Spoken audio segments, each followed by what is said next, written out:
Hello everyone, let us look at the volumes now. Volume of solid of revolution. Now the first thing that we may ask ourselves is, what is a solid of revolution? A solid of revolution is a solid obtained by revolving or rotating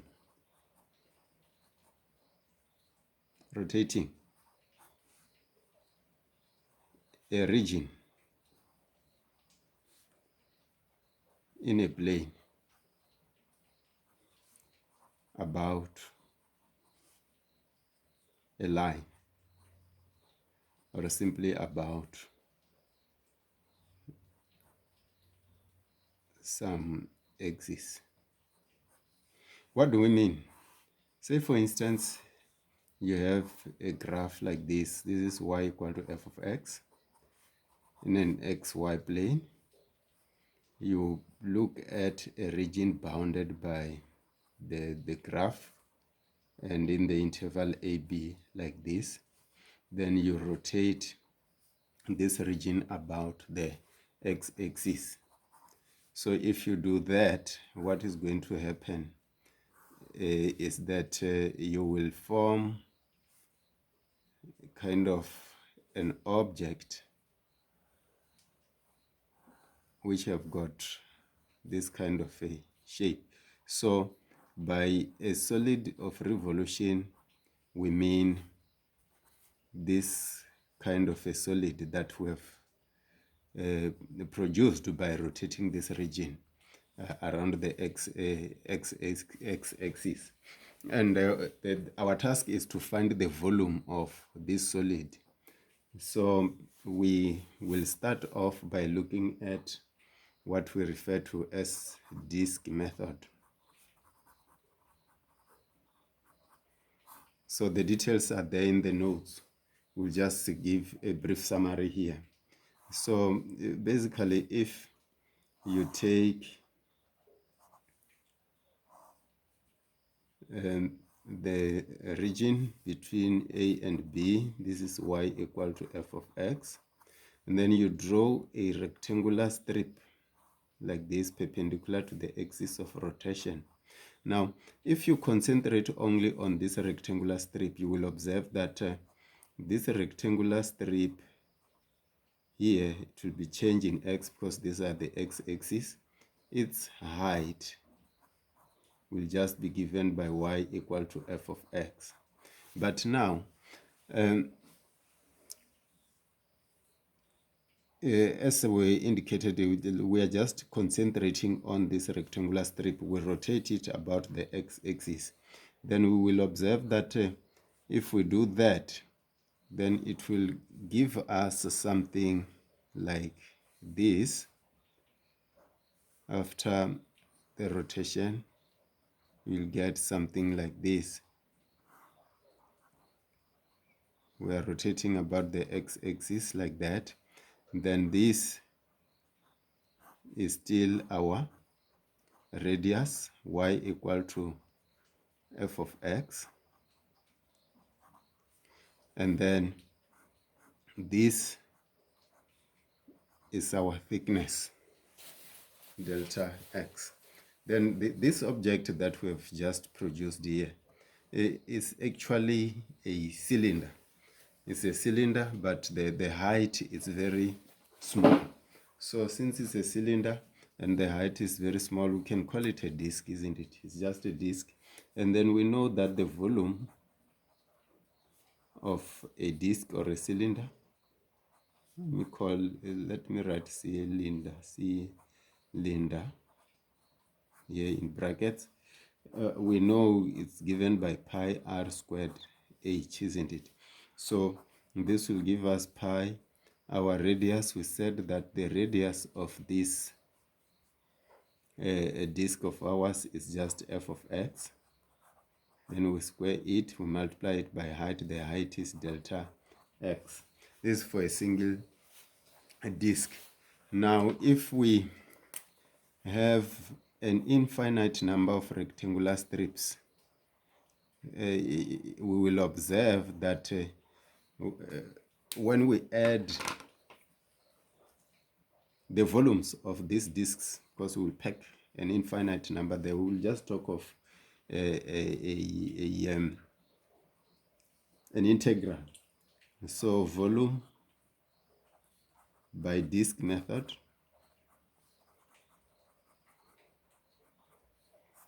we'll just have this kind of a formula is V equal to pi the integral from a to b of our f of x. We square that, then dx, which can also be written as pi the integral from a to b y squared dx. We are integrating with respect to y. So what is important is for us to note that we have drawn this representative rectangle perpendicular to the axis of rotation, and that makes our lives easier. Similarly, one may integrate with respect to y. So we can say similarly, we may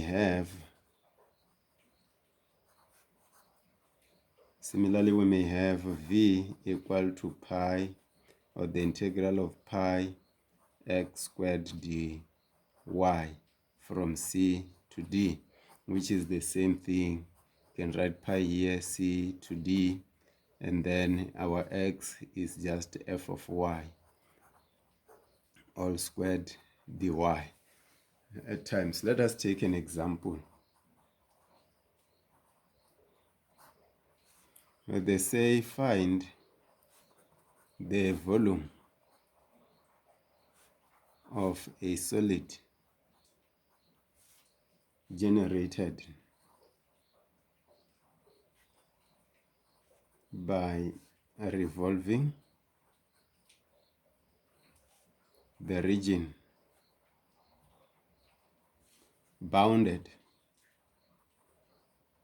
by the graphs. You have the first one is y equal to the square root of 1 minus x. Second one is y equal to 0. Third one is x equal to minus 3. And then we are rotating this about the x axis. So the first thing that we are going to do is to sketch the graph.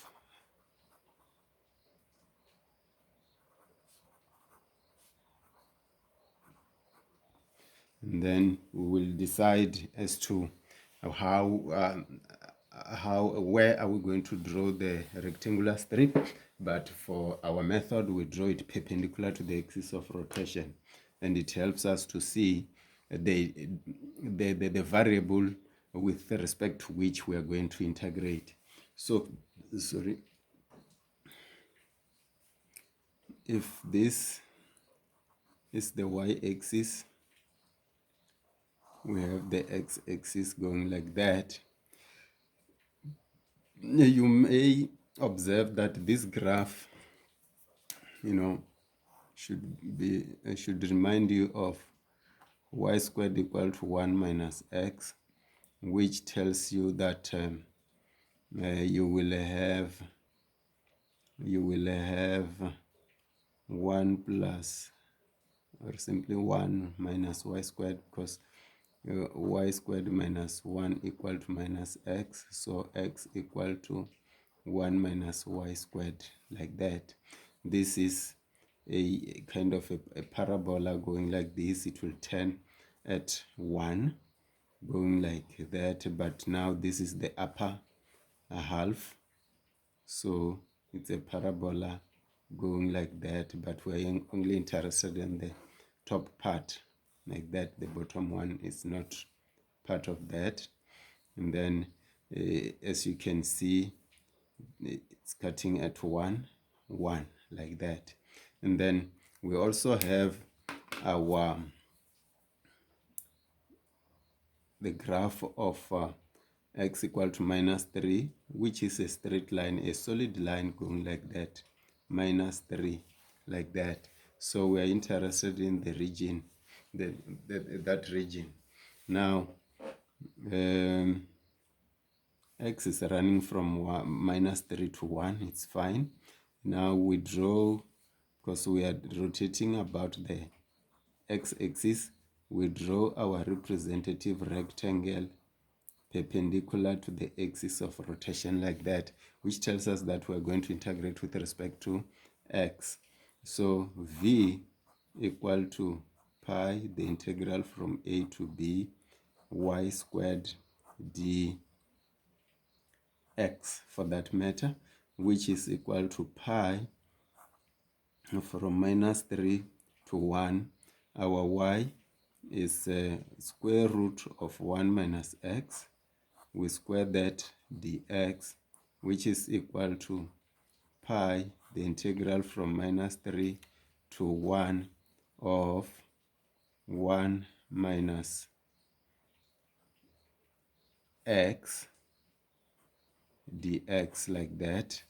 When we integrate, we get pi into x minus x squared over 2 from -3 to 1. And then we make our substitution.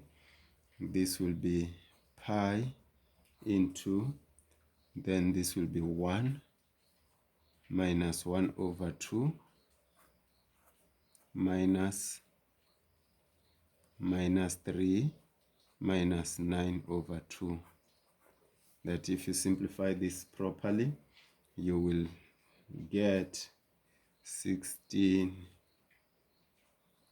pi over 2, which is simply 8 pi cubic units. 8 pi cubic units. So let us take another one, example number 2, where now we want to find the volume of a solid generated by revolving the graph, or the region bounded by the graph of x equal to y squared, and say y equal to 1, rotating this about